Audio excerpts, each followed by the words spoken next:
कायदीन मजलिस, सुनने वाले बुजुर्गों, नौजवान साथियों और मेरी इज़्ज़त मां पर्दानशीन माँ और बहनों,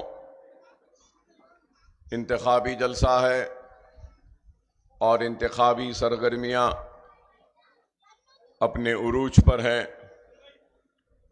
और उसके साथ साथ सूरज पूरे आब व ताप के साथ शोलों जैसी गर्मी भी पैदा कर रहा है। सियासी गर्मी अपनी जगह, सियासी सरगर्मियों की गर्मियां अपनी जगह, मौसम की गर्मी अपनी एक तरफ, लेकिन मुझे यकीन है कि आपके और मेरे और हम सब के ईमानी हरारत के आगे सारी गर्मियां ठंडी हो जाएंगी और हम अपनी मताए अजीज मजलिस इत्तेहाद अल मुस्लिमीन, जिस जमात को आपने हमने मिलकर सजाया है, संवारा है, इस जमात को कामयाबी व कामरानी से फिर से एक और मर्तबा आप और हम मिलकर इस जमात को कामयाब करेंगे। मजलिस इत्तेहाद अल मुस्लिमीन कोई तारुफ की मोहताज जमात नहीं है। मजलिस इत्तेहाद अल मुस्लिमीन वही जमात है जिसने ऐसे वक्त में अपनी जिद्दोजहद का आगाज किया जब हमारा सब कुछ लुट चुका था और हमारे पास कुछ नहीं था। हमारे तख्त व ताज अजायब घर की जीनत बन चुके थे। हमारी लहलाती हुई खेतियां उजड़ चुकी थीं। हमारी आबादियां खाक की ढेर में तब्दील हो चुकी थीं। हमारे महलात की रोशनियां बुझ गई थीं और हमारे दामन में सिर्फ खौफ था और मायूसी थी।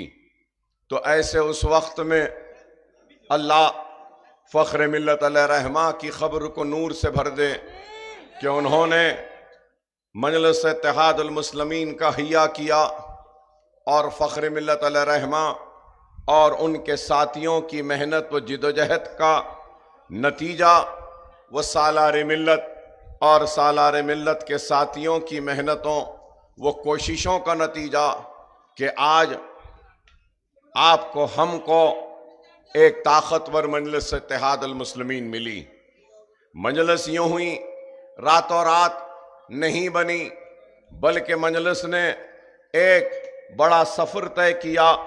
इस सफ़र में कभी जेल की मुसीबतें आईं तो कभी मुकदमात भी आए, तो कभी परेशानियां आईं, तो कभी फिसादात भी आए, तो कभी नौजवानों की गिरफ्तारियां आईं।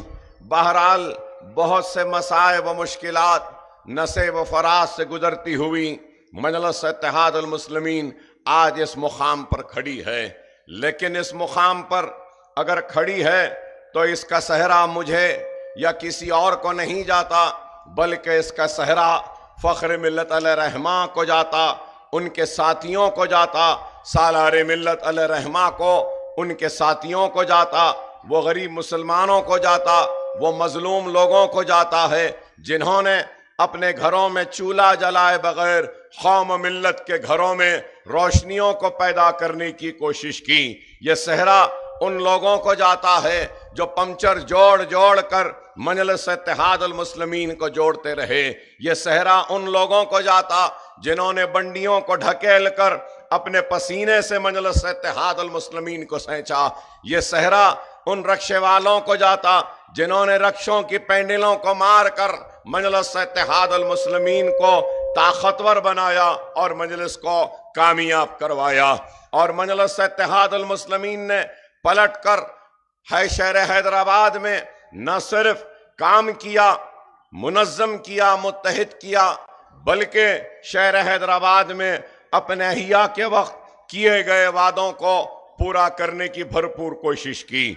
मजलिस ने तालीमी मैदान में काम किया तो मजलिस इत्तेहाद अल मुस्लिमीन ने माशी मैदान में काम किया। मजलिस इत्तेहाद अल मुस्लिमीन ने सेहत के मैदान में काम किया तो मजलिस इत्तेहाद अल मुस्लिमीन ने ऐवानों में अपने नुमाइंदगों की मौजूदगी के जरिए आपके मसाइल को रखा, आपकी तर्जुमानी की, हक गोई से कभी मुंह नहीं फेरा, बल्कि आपके ऊपर होने वाली हर नाइंसाफी पर ऐवान में आवाज को बुलंद किया।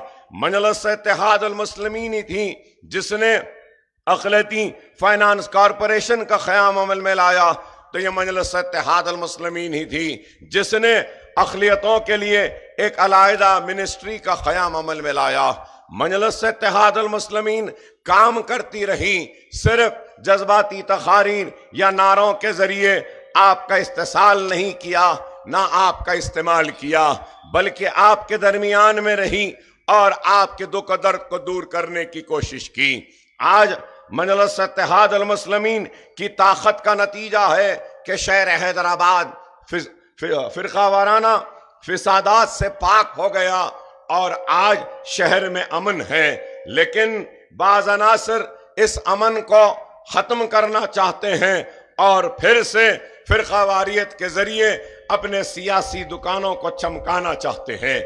आपको और हमको ऐसे अनासर से होशियार रहना है। मजलिस की तारीख है, तालीमी इदारे हैं, दवाखाने हैं, medical college, engineering college, MBA college, MCA college, nursing college और फिर फिजियोथेरेपी कॉलेज, एक चेन है कॉलेजेस का। और उसके बाद दवाखाने हैं, ओवैसी हॉस्पिटल, वसरा हॉस्पिटल। और मजलिस काम कर रही है। मजलिस सिर्फ जबानी जमा खर्च नहीं करती। अगर हम पूरी तारीख में जाने से के बजाय अगर हम सिर्फ 10 साल की अगर कारकर्दगी का जायजा लेना चाहते हैं तो मजलिस इत्तेहाद अल मुस्लिमीन ने रियासत तेलंगाना में अगर कोई तारीख साज कामयाबियां हासिल करने में अगर कामयाब हुई है तो मैं यही कहूंगा कि मजलिस इत्तेहाद अल मुस्लिमीन ने 10 साल में जुमला 648 करोड़ रुपया हुकूमत की जानिब से अक़लियतों व बिलखुसूस मुसलमानों पे खर्च करवाया, जिसमें पोस्ट मैट्रिक स्कॉलरशिप है, MTF, और उसका एक्सपेंडिचर अगर हुआ है तो 474 करोड़ रुपया हुआ। और जुमला इस्तिफादा कंदगान की तादाद, बेनिफिशरीज की अगर हम तादाद को देखते हैं तो 14,27,714 है। 14,27,714 को पोस्ट मैट्रिक की स्कॉलरशिप मिली। अगर हम फीस रियम्बर्समेंट ट्यूशन का अगर देखेंगे तो 1,748 करोड़ रुपया रियासती हुकूमत से 10 साल में खर्च हुआ फीस रियम्बर्समेंट में। और कितने बच्चों को रियम्बर्समेंट ट्यूशन मिली, आपको सुनकर हैरत होगी।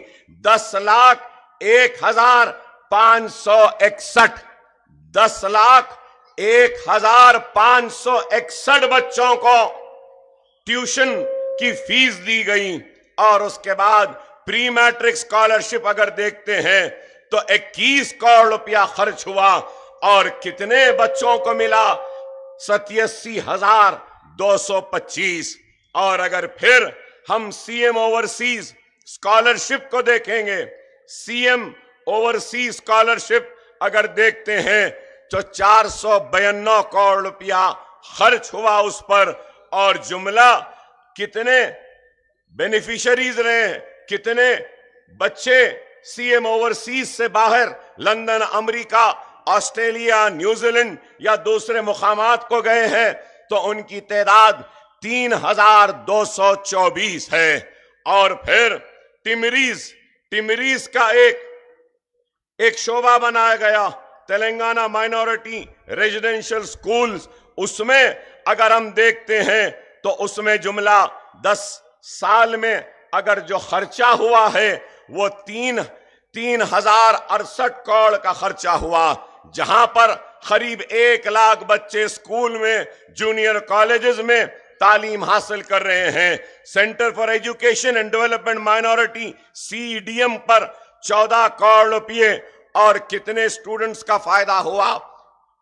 49,310। तो अंदाजा लगाइए, माइनॉरिटी स्टडी सर्कल 17 करोड़ रुपये खर्च हुए, 9,319 बच्चों का फायदा हुआ और दूसरे वेरियस कोचिंग्स में 700 बच्चे हुए। तो अगर हम ये तमाम चीजों का अगर टोटल करते हैं तो 10 साल में जो post matric tuition reimbursement, pre matric scholarship, CM overseas scholarship, टिमरीज, CEDM माइनॉरिटी स्टडी सर्कल और सिविल सर्विसेज में 5,834 करोड़ रुपया खर्च हुआ।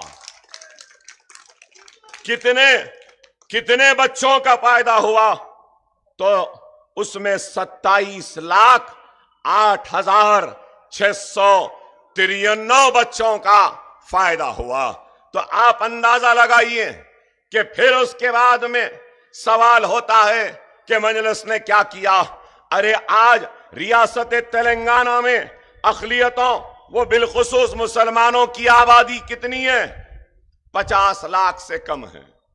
50 लाख से कम है आबादी, लेकिन 27,08,693 बच्चों को स्कॉलरशिप मिली। तो अंदाजा लगाओ कि 50% से ज्यादा आज हमारे बच्चों को पढ़ने के लिए सहूलतें दी गई। और फिर शादी मुबारक ये किसने आगाज किया? शादी मुबारक की स्कीम को भी मजलिस इत्तेहाद अल मुस्लिमीन ने ऐवान में लड़कर जिद्दोजहद करके शादी मुबारक के स्कीम का आगाज किया। क्योंकि मुझे एहसास है, मैं मेरे हलके में हर साल 200 यतीम बच्चियों की, गरीब बच्चियों की शादी अपने खर्चे से करवाता था, सारे जहेज को देकर। तो मुझे मालूम कि कितनी तकलीफ होती है एक गरीब बाप को अपनी बेटी की शादी करवाने के लिए। और फिर आपको सुनकर हैरत होगी कि 2,338 करोड़ रुपया शादी मुबारक पर अब तक खर्च हुआ है और उसमें 2,76,225। अब ये लेटेस्ट अगर फिगर देखेंगे, ये 1 महीने का भी अगर मिला लेंगे तो करीब 3 लाख मुस्लिम बच्चियों की शादियां हुकूमत के जानिब से हुई। तो क्या ये काम नहीं है? आप बताओ। इमाम, अरे असेंबली में मसला आया अचलीकास को पैसे देने का, तो मैंने उठकर कहा हम इस्तकबाल करते हैं, जरूर दीजिए अचलीकास को, लेकिन इनके साथ इमाम को दीजिए। हुकूमत ने जवाब दिया, कहा कि अचलीकास को हम दे रहे हैं अकबर साहब, हम इमामों पर भी गौर करेंगे। तो मैंने कहा गौर नहीं, ऐलान करना पड़ेगा, मंदिर के पुजारियों को भी दो और मस्जिद के मौजनों को भी दो। और फिर आज रियासत तेलंगाना के कितने, आपको सुन के हैरत होगी, 17,000 अइम्मा और मौजन को हुकूमत की जानिब से महाना उनको 10,000 रुपया दिया जाता है और 10 साल में करीब 400 करोड़ रुपया खर्च हो चुका है। तो आज इल्जाम लगाने वालों से मेरा सवाल है कि आपने क्या किया? अरे हम तो ये बता रहे हैं कि हमने काम क्या किया। अरे असेंबली के दरो दीवार इस बात की गवाही देंगे कि हमने कभी भी आपके मसाइल के लिए गफलत नहीं बरती। जब भी वक्त आया, मौका आया, कहीं से भी हम चले जाते और अपने मसाइल को रख देते। आपको हालिया असेंबली में कास्ट सेंसस की बात आई और रेजोल्यूशन आया कि तेलंगाना में कास्ट सेंसस करेंगे। मतलब ये कि तेलंगाना में एससी कितने हैं, एसटी कितने हैं, बीसीस कितने हैं, BCA, BCB, BCC, BCD, BCE, सारे लोग, हिंदू कितने, मुसलमान कितने, सारा सेंसस करेंगे। तो हमने उठकर उस रेजोल्यूशन की तायीद की और उसके बाद कहा कि सबसे गरीब, सबसे लुटा पिटा अगर कोई है तो वो मुसलमान हैं। आप इसमें मुसलमानों की गुर्बत और मुसलमानों की पसमानदगी का भी सर्वे को शामिल करिए और बताइए कि तेलंगाना में कितने मुसलमान गरीबी के सतह से नीचे की जिंदगी गुजारते हैं। तो कहीं से भी हम चले जाते हैं, अपने मसाइल को रखते हैं, लेकिन आज सिर्फ इल्जाम कि मजलिस ने क्या किया, मजलिस ने क्या किया। अरे मजलिस ने काम किया और 5 साल में मेरे पास आरटीआई से मैं नहीं, राइट टू इंफॉर्मेशन एक्ट से मैंने तफसीलात निकाले तो तफसीलात में आया कि बहादुरपुरा हलके में सिर्फ रोडों का जो काम हुआ है, रोड का कह रहा हूं, सिर्फ रोड का 281 करोड़ के काम बहादुरपुरे में हुए।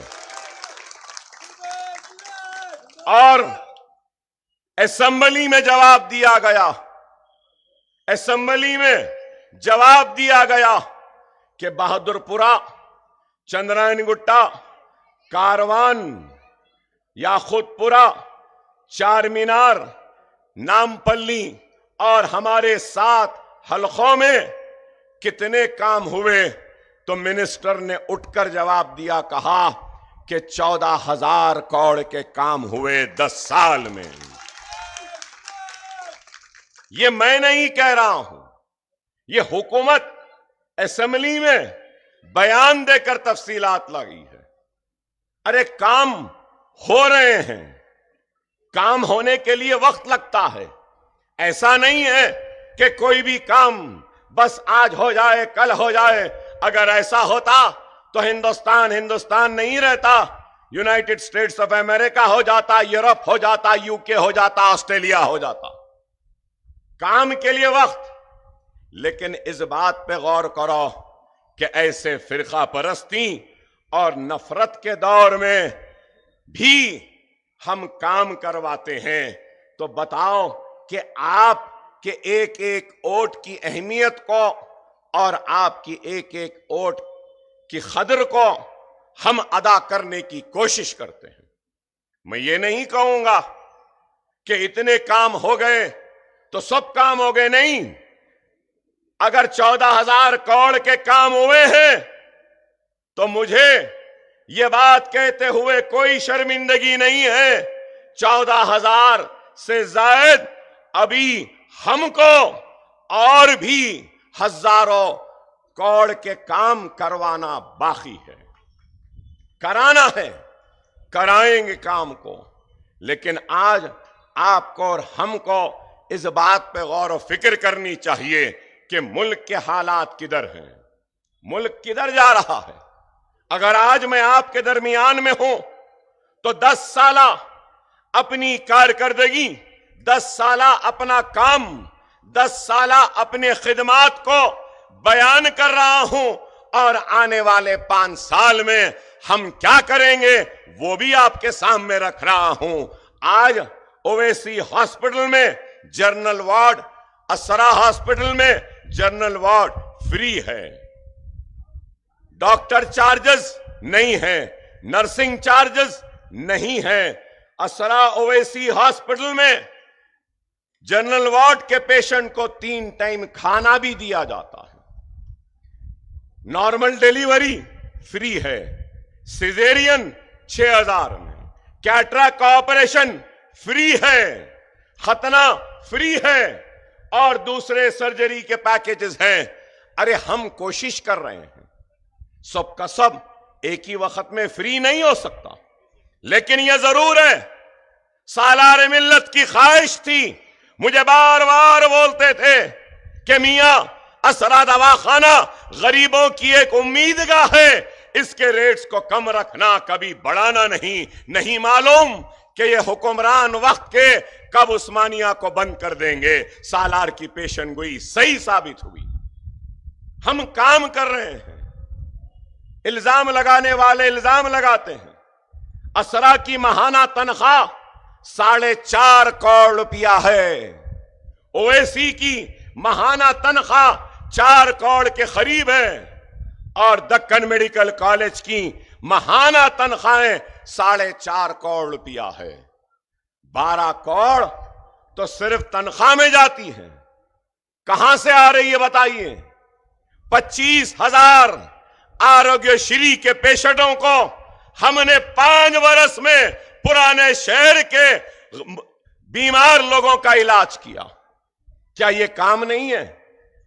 आने वाले कल में हमारा इरादा है कि जुलाई के महीने में इंशाअल्लाह ताला ऑन्कोलॉजी का डिपार्टमेंट, कैंसर का डिपार्टमेंट ओवैसी हॉस्पिटल में आगाज होगा। करीब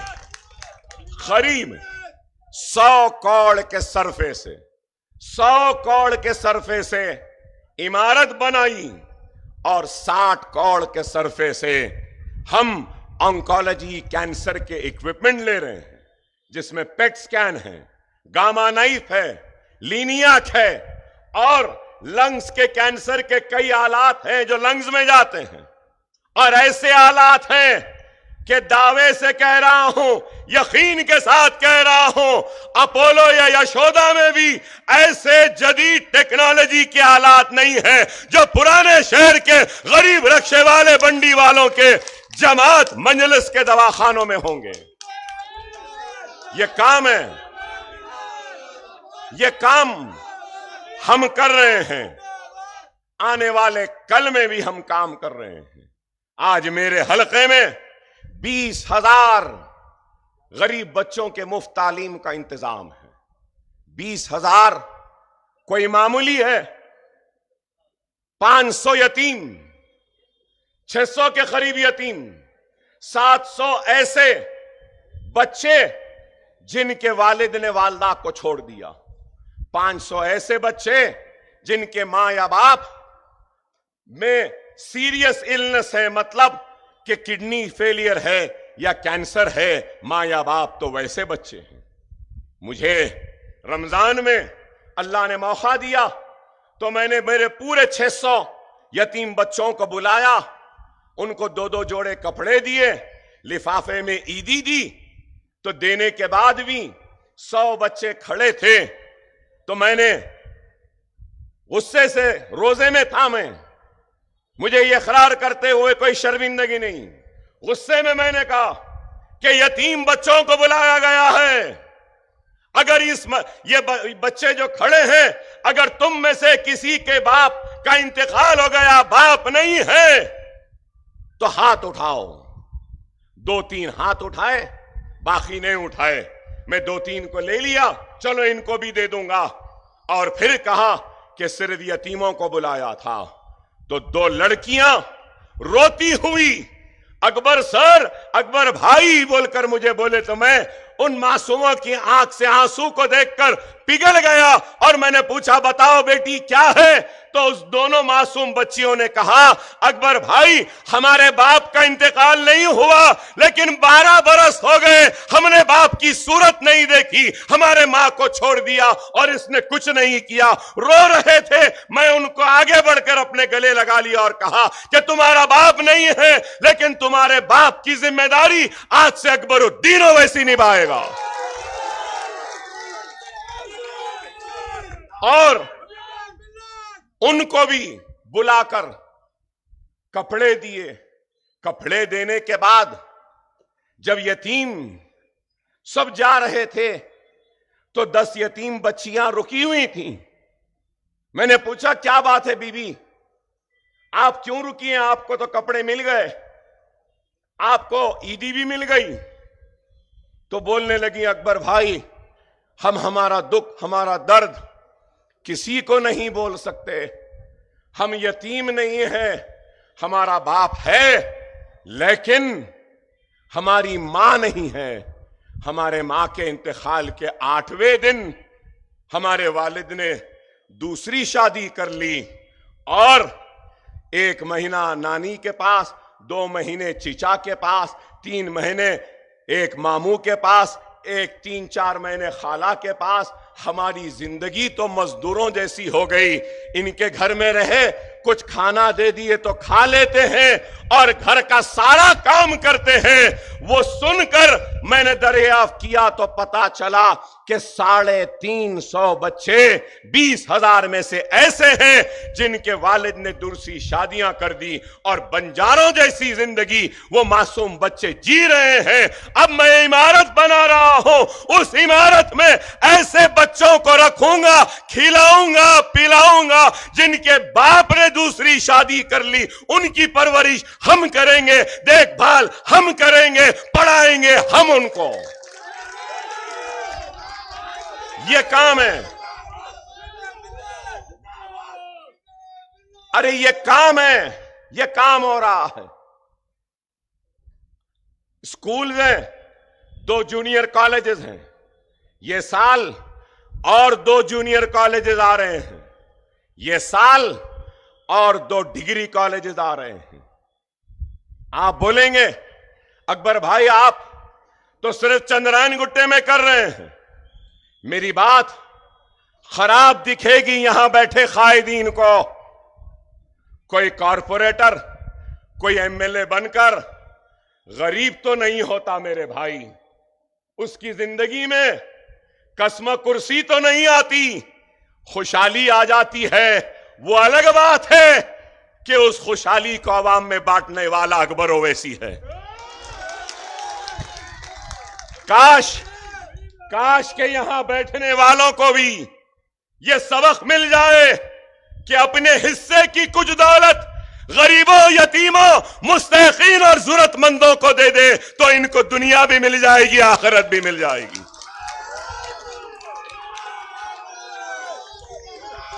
नीयत होनी चाहिए, इखलास होना चाहिए, दर्द होना चाहिए, तड़प होनी चाहिए। अगर नीयत है, इखलास है, दर्द है, तड़प है तो अल्लाह खुद रास्ते बना देता है।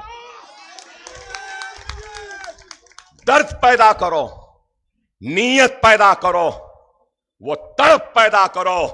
जिस तरीके से अपनी औलाद के मुस्तकबिल की फिक्र करते हो, अपने मिल्लत के नौजवानों की मुस्तकबिल की फिक्र करो। यही पैगाम है। अगर मैं कहीं नहीं जाता, कहीं नहीं आता तो उसके पीछे वजह है। वजह यही है कि अकबरुद्दीन ओवैसी सबसे अलग है। मेरे सियासत में आने का मकसद पैसा कमाना नहीं है, सियासत खिदमत है, आखिरत का सौदा है, समझ के करता हूं। मैं अपनी जिंदगी को बनाने नहीं आया और यही कहूंगा कि मेरा जिंदा रहना खुद इस बात की दलील है कि अल्लाह मुझसे काम ले रहा है, काम लेना चाहता था, इसलिए अल्लाह ने मुझे हयात दी।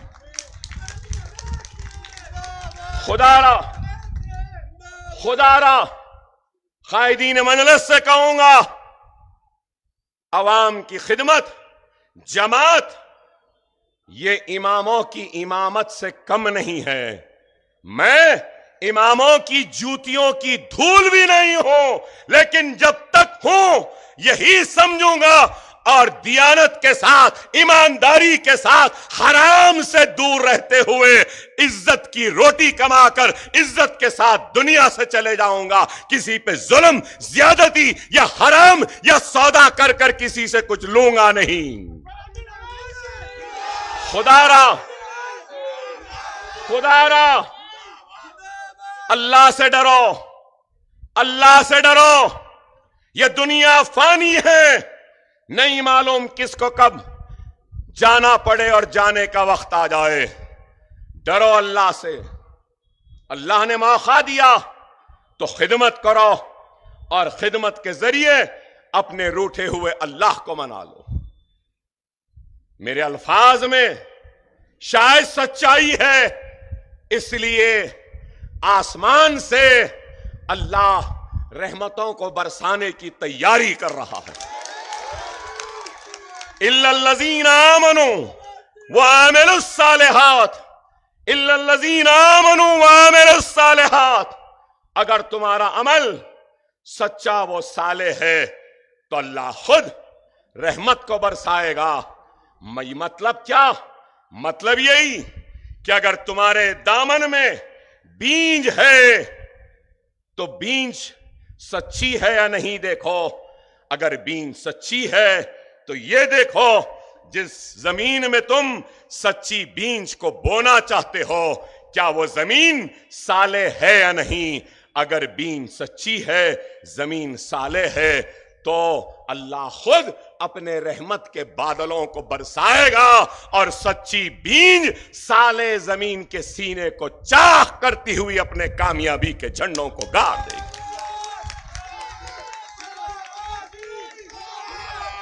यही है इल्लल्लज़ीना आमनू व आमिलुस सालिहात। अमल को सच्चा रखो, साले रखो। हर अमल के पीछे अल्लाह की खुशी को ढूंढो। हर इक़दाम के पीछे ये देखो क्या अल्लाह इससे राजी होगा या नहीं। हर फैसले के पीछे ये देखो क्या मेरे रसूल अल्लाह इससे खुश होंगे या नहीं। अगर ये अमल होगा तो दुनिया की कोई ताकत हमको शिकस्त नहीं दे सकती। खुदारा हालात को समझो, देखो क्या है आज। अरे मैं ये कहना चाहता हूं, जो लोग मजलिस को कमजोर करना चाहते हो, याद रख लो अभी अकबरुद्दीन ओवैसी जैसे जियाले, जुनूनी और खलंदर लोग जिंदा हैं और मजलिस को कमजोर होने से बचाते रहेंगे।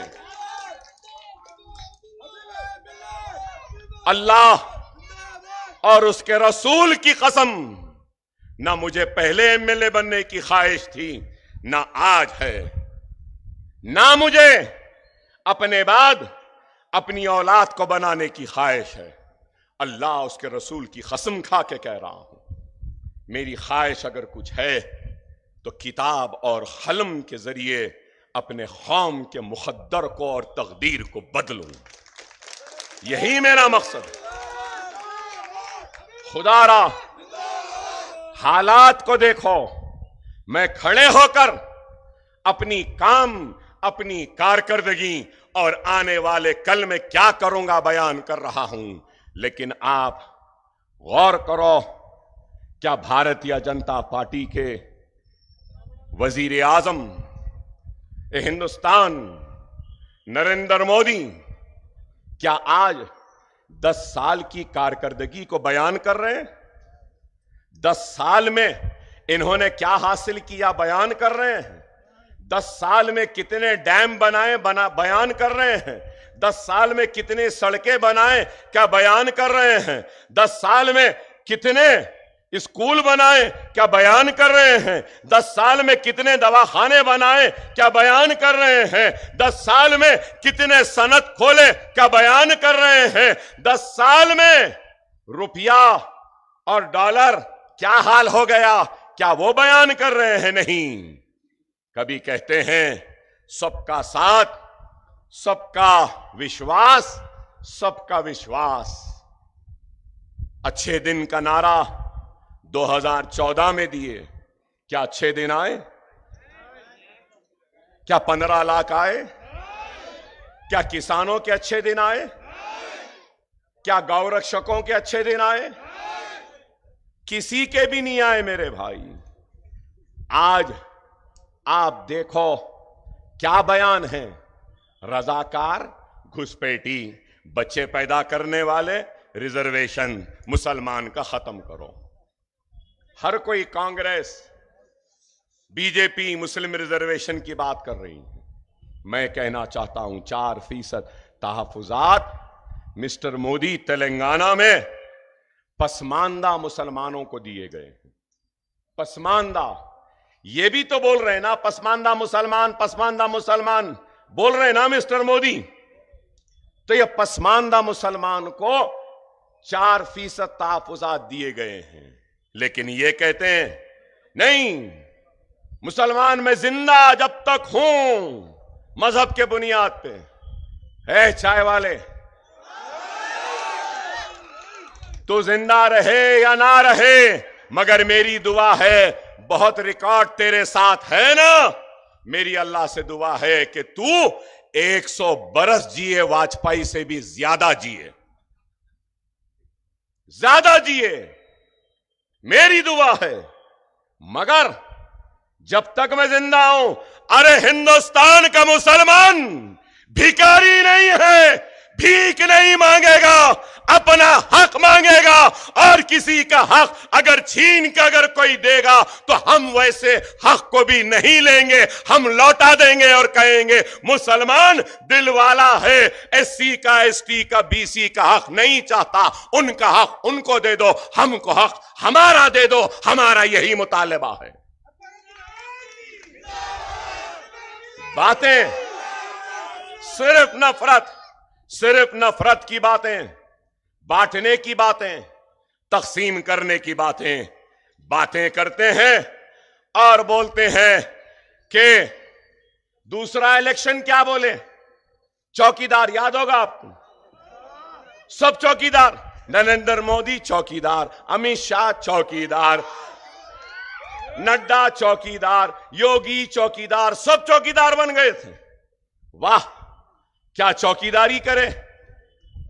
चाइना घुसते जा रहा है, चौकीदार खामोश है, शायद सीटी खराब हो गई, शायद डंडे में वो ताकत नहीं, ऐसा चौकीदार।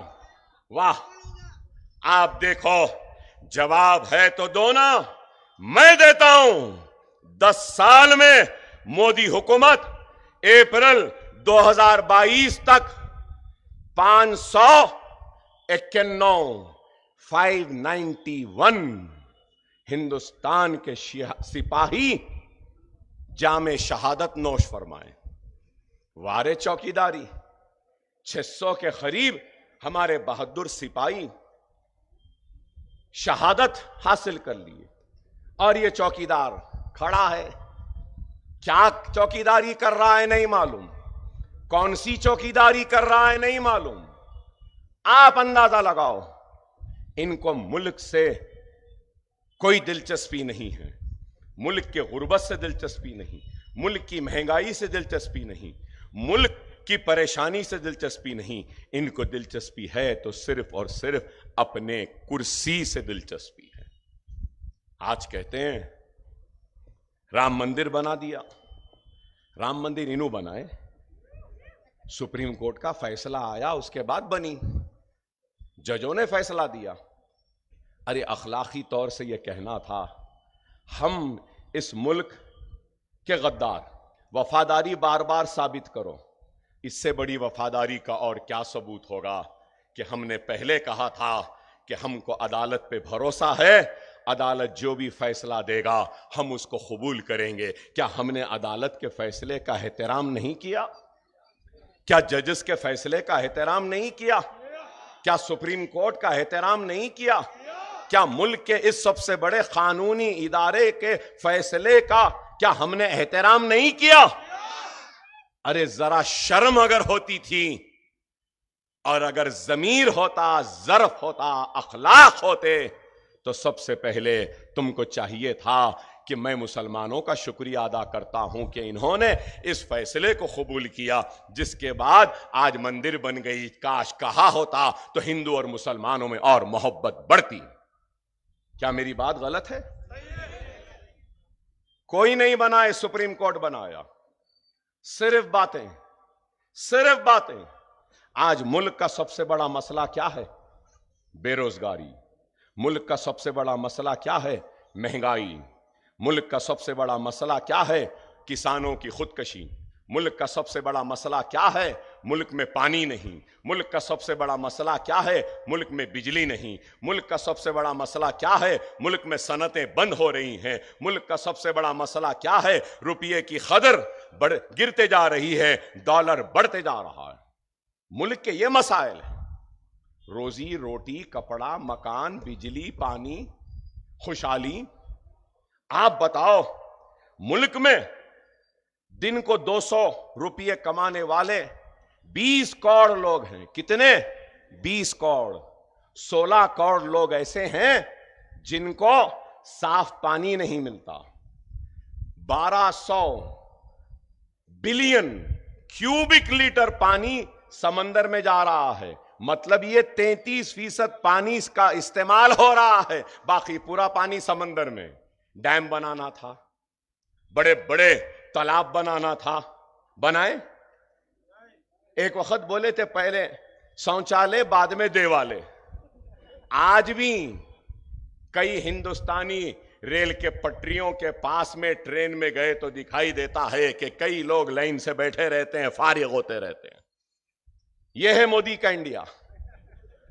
फिर बात करेगी मुसलमान मुसलमान।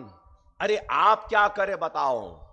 गैस की कीमत कम करे, पेट्रोल की कीमत कम हुई, डीजल कम हुआ, चावल कम हुआ, गेहूं कम हुआ, आटा कम हुआ, तरकारी कम हुई। अरे भाई, जब ये कीमत बढ़ रही है तो सवाल ये है कि अनाज को पैदा करने वाला किसान एहतजाज क्यों कर रहा है? जब हम इतने पैसे दे के अनाज ले रहे हैं, महंगा अनाज खरीद रहे हैं, तो फिर किसान एहतजाज क्यों कर रहा है? मतलब ये किसान बोल रहा मुझे मेरे पैदावार की कीमत नहीं मिल रही, खरीदार कह रहा बहुत महंगा है, तो बीच वाला खा रहा ना। बीच वाला कौन है? नरेंद्र मोदी है। और कौन है फिर?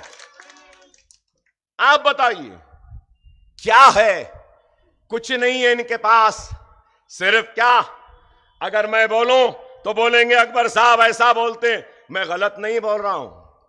10 साल में आपने देखा होगा, अमेरिका के सदर आए थे ओबामा, दिसंबर में, सर्दियां थे, तो हैदराबाद हाउस में बैठ के, लॉन में बैठ के, केतली थी, कप था, ओबामा को बड़ा अच्छा चाय डाल के दे रहे थे। हाँ, ये तो अच्छा करे, कैसा नहीं करेंगे? जिंदगी गुजर गई जो काम करते करते, वो तो अच्छा ही होगा। ये अच्छा हुआ।